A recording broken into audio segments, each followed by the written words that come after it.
Ladies and gentlemen, of course, the top band of the 80s are Queen.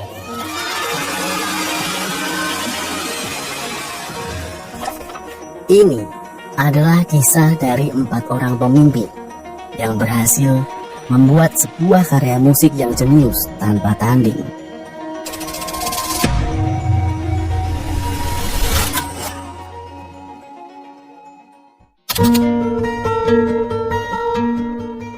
London di akhir dekade 1960-an adalah sebuah kota yang dipenuhi dengan gairah musik yang sangat luar biasa.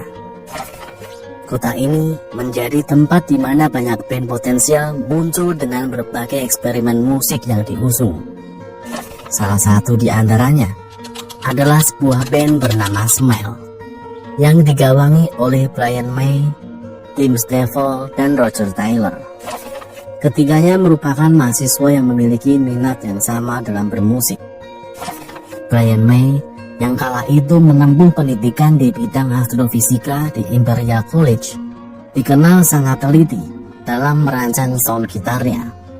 Ia bahkan membuat gitar spesialnya sendiri bersama sang ayah. Roger Taylor di sisi lain pernah menekuni studi kedokteran gigi sebelum akhirnya pindah jurusan biologi. Namun semangatnya justru tertambat pada dentuman ritme dan petualangan dalam bermusik.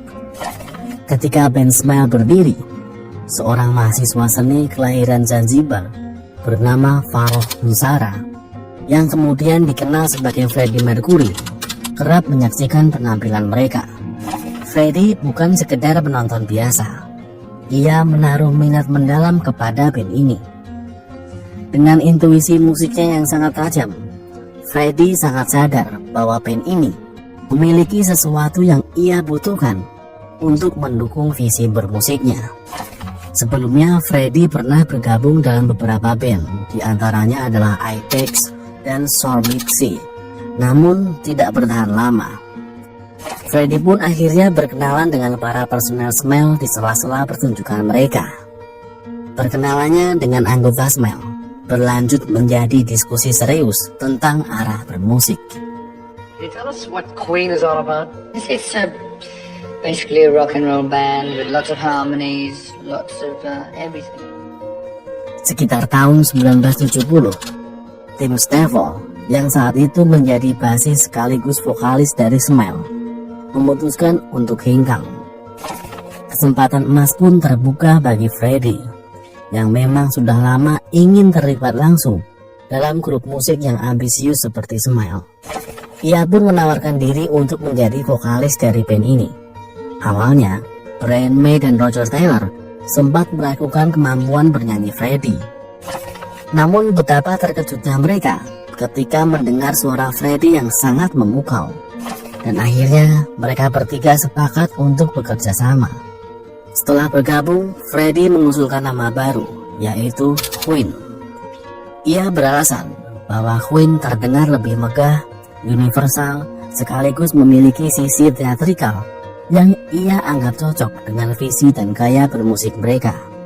Di saat yang sama, ia secara resmi mulai menggunakan nama Freddie Mercury. Namun formasi band masih terasa pincang tanpa kehadiran seorang basis yang solid. Barulah pada Februari 1971, John Deacon, mahasiswa jurusan elektronik di Chelsea College, bergabung ke dalam band ini. John Deacon bukan tipe musisi yang suka menonjolkan skill yang berlebihan. Ia cenderung bermain dengan lebih efektif. Dan hal inilah yang sangat dibutuhkan oleh Queen. Dengan 4 anggota lengkap, Freddie Mercury, Brian May, Roger Taylor, serta John Deacon, Queen resmi lahir sebagai sebuah band yang utuh. Inilah titik awal akan lahirnya sebuah band dengan karya musik yang sangat jenius.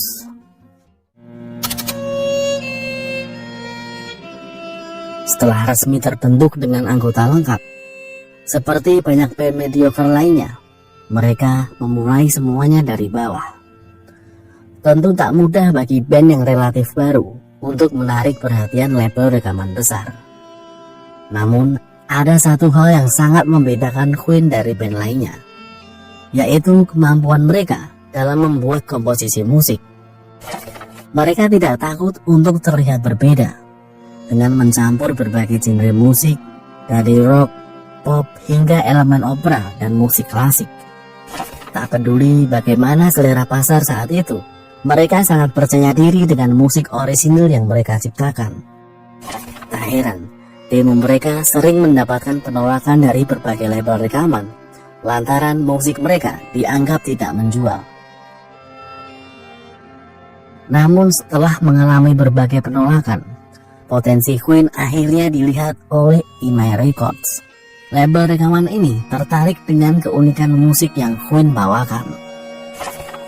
Queen pun menandatangani kontrak kerjasama dengan EMI pada tahun 1973 dan langsung merilis album pertama mereka pada tahun yang sama.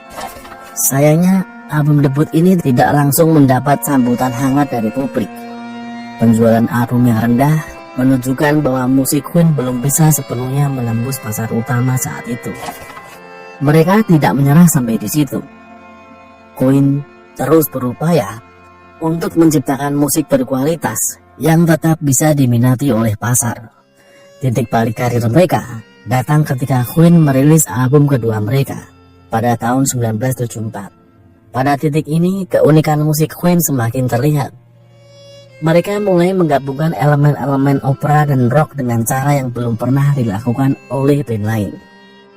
Namun, perjalanan mereka untuk sukses secara komersil masih panjang. Mereka masih membutuhkan lebih banyak waktu untuk menyelaraskan antara eksperimen musik mereka dengan apa yang diinginkan oleh pasar. Untuk menyiasati ketatnya persaingan di industri musik, Queen tidak hanya berfokus pada musikalitas, tetapi juga pada pengembangan citra panggung yang luar biasa. Ini adalah bagian dari kekuatan mereka. Mereka tidak hanya bermain musik, tetapi juga menghidupkan sebuah pertunjukan. Beberapa bulan setelah rilis album kedua mereka langsung merilis album ketiga mereka dengan ambisi yang semakin mempuncak. Single mereka yang berjudul Killer Queen berhasil menempati posisi kedua UK chart dan masuk ke dalam 20 top hits di Amerika Serikat.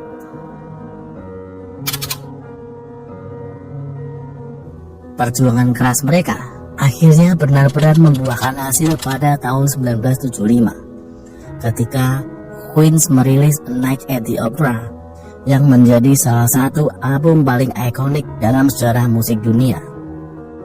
Dari album ini lahir Bohemian Rhapsody, sebuah lagu yang menjadi simbol keberhasilan mereka secara global.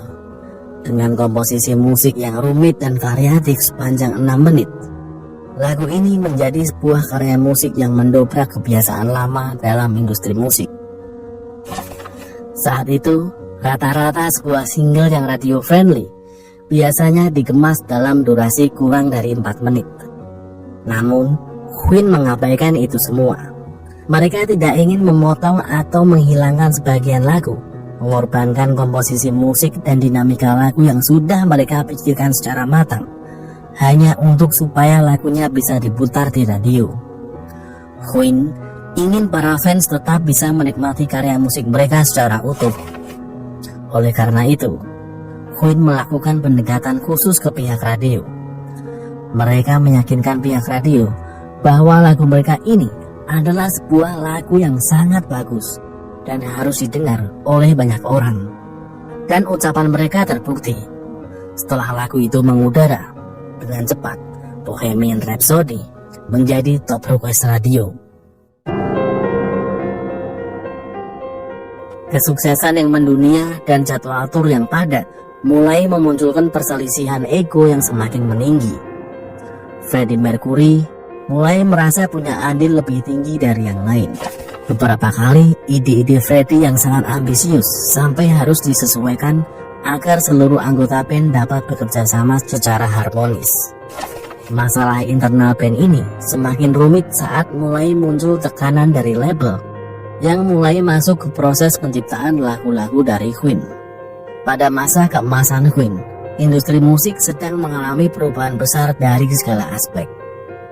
Karena itu, label rekaman menuntut hasil yang cepat dan komersial, Sementara Queen terus mendorong batasan kreativitas mereka dengan eksperimen musik yang inovatif, namun tentu tidak selalu mudah diterima oleh pasar. Tekanan yang begitu melelahkan dari label akhirnya memunculkan konflik dengan label rekaman. Sampai akhirnya Queen mengalami beberapa pergantian manajemen yang membawa dampak signifikan pada arah karir mereka.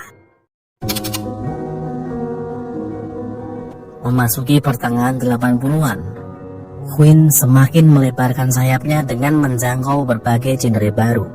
Namun, kecemerlangan karir mereka harus terhenti ketika Freddie mulai menunjukkan gejala penyakit yang serius. Pada awal 1980-an, Freddie Mercury mulai menunjukkan gejala kesehatan yang mengkhawatirkan. Kelelahan ekstrim, penurunan berat badan drastis, dan luka-luka yang tak kunjung sembuh menjadi tanda-tanda pertama dari penyakit yang kelak diketahui sebagai AIDS. Pada saat itu, pengetahuan tentang AIDS masih sangat terbatas, dan stigma sosial terhadap penyakit ini sangat tinggi. Freddie yang dikenal sangat menjaga privasinya, memilih untuk tidak mengungkapkan kondisinya kepada publik, atau bahkan kepada sebagian besar rekan kerjanya di Queen. Freddie sangat berhati-hati dalam menghadapi penyakit ini. Namun, ia tetap bekerja keras, menulis lagu, dan berpartisipasi dalam konser-konser besar, meskipun kondisi fisiknya semakin memburuk.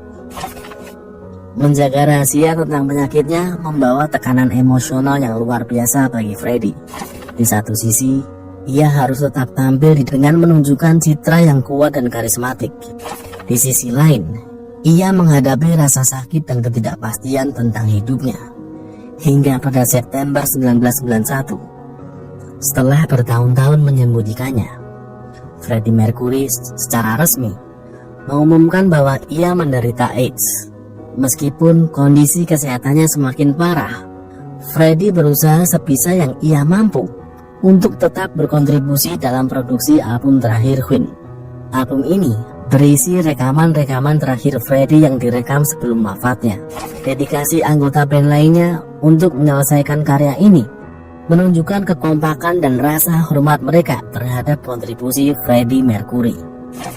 Dan pada tanggal 24 November 1991, Freddie Mercury meninggal dunia akibat komplikasi penyakit AIDS. Kematian Freddie adalah pukulan telak bagi Queen. Sebagai orang yang punya andil besar dalam karya-karya jenius Queen, kepergian Freddie Mercury meninggalkan kekosongan yang sulit diisi. Kematian ini tidak hanya mempengaruhi dinamika internal Queen, tetapi juga menandai berakhirnya era emas mereka.